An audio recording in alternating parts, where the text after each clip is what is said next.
pong pag-usapan ngayon yung mensahe about the Godhead.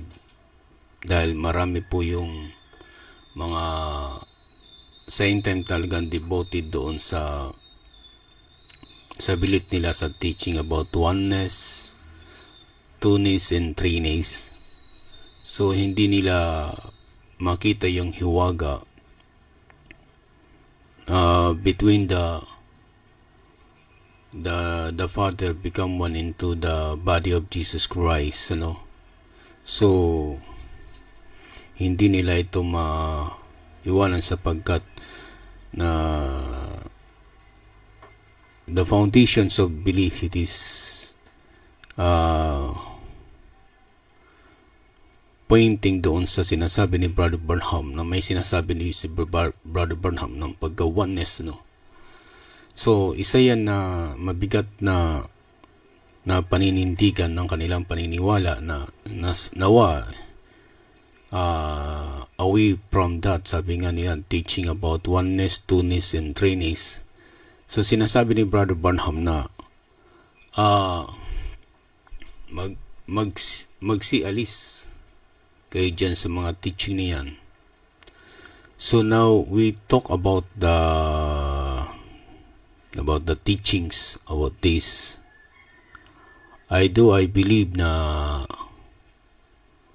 makuha nyo ito, This is a very important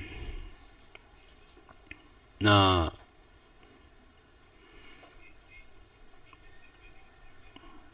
makita natin kung ano ba yung sinabi ni Brother Branham, kasi ang punto kasi dito, may sinasabi si Brother Branham na ay di nila unawain ito dito sa scripture. They are believe na naniwala kami sa sinasabi ni Brother Branham. May point na sinasabi si Brother Branham na may pagka-oneness and two-ness and three-ness. Pero yung progressive niya, dapat makita natin dito, ano ba talaga yung babalik sa scripture na sa sinasabi niya. Kailangan yung sinasabi niya is come back to the scripture. That's infallibility, infallibility na teaching ni Brother Branham. Sana makita natin yun, brothers and sisters. Kasi napakahalaga yan na maunawaan natin ano ba talagang sinasabi ni Brother Branham. Okay.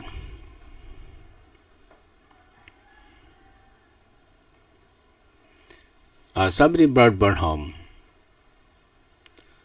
had not had it through the aid, see, perfect continuity of the scriptures. Here we live it in the mysteries even of the baptism in the name of the Lord Jesus, and away, look at this, away from the oneness idea. And these other things, how the Holy Spirit has moved that in you perfectly, and the true baptism of the Holy Spirit, the talking, everything and place it, and how he placed every reformers and everything just exactly, and see right before on eyes. And it's not, and it is not in a corner toward known Jesus, the Son of God, revealing himself by the scriptures, making that the scriptures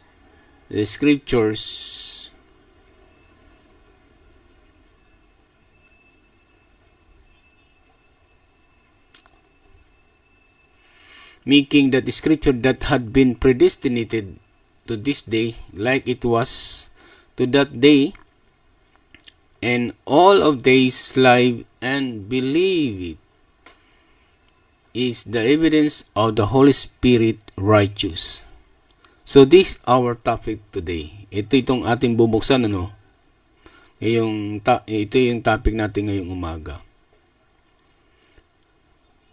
bakit sinasabi ni Brother Branham yung oneness idea away from that?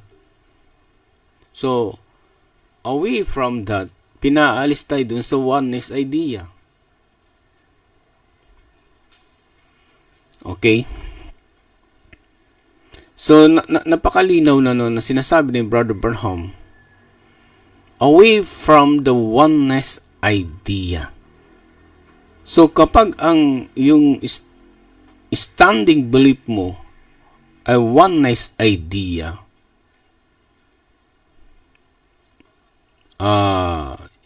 sinasabi dito na magsialis tayo. And this, sabi niya, and these other things, how the Holy Spirit has moved that it is show ends perfectly, and that through baptism, the Holy Spirit that talking everything in place and how place every reformer, everything just exactly there. See, everything just exactly. And see right before on eyes, and it is not corner word. No, Jesus the Son of God, revealing Himself by Scripture, making that Scripture. So, ibig sabihin, yung sinasabi ni Branham na Jesus, the Son of God, revealing Himself by the Scripture, kailangan yung oneness idea natin, oneness belief natin, kailangan manumbalik doon sa Scripture. Kung hindi ito babalik sa Scripture, di ba? Kung hindi ito babalik sa Scripture,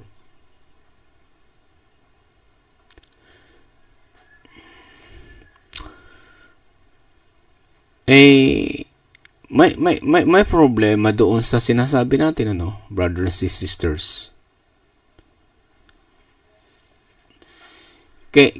Kailangan natin may connect sa Scripture.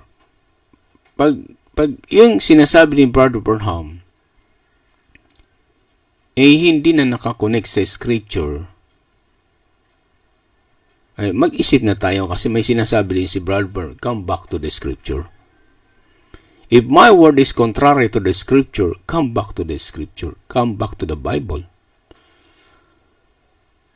So dito kasi naninindigan ng mga oneness teaching, oneness idea, oneness belief. Pero believers sila ni Brother Branham, but they are not searching about the truth. They are not moved into progress. Kaya nga sabi ni Brother Branham, away from that oneness idea. Sabi niya, these other things, how the Holy Spirit has moved. Kung ang teaching mo ay oneness idea, paano yung Espiritu magmumove sa tao? Paano si Jesus Christ magmumove, magre-reveal sa church? Kung yung idea is oneness idea. Diba?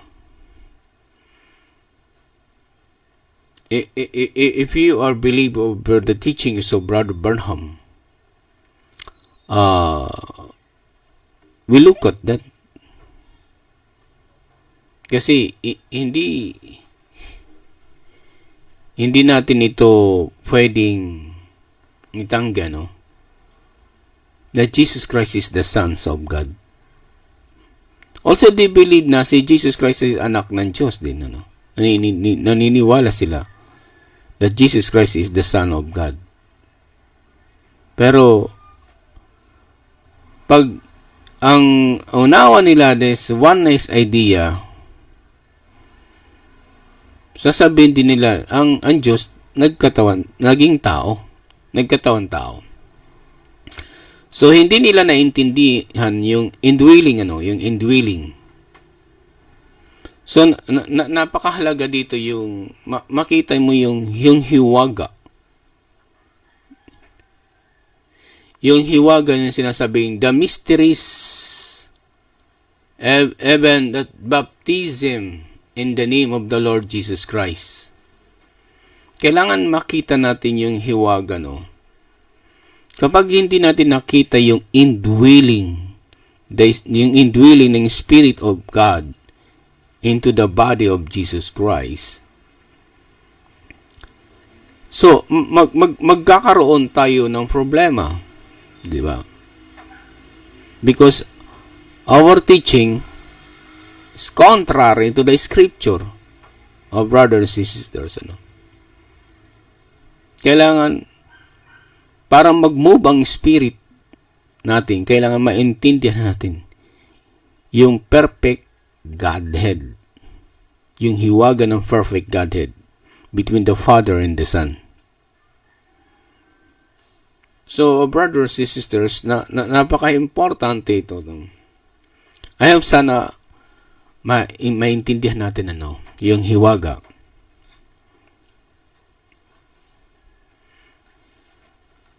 Kasi kung hindi natin maintindihan ang hiwaga,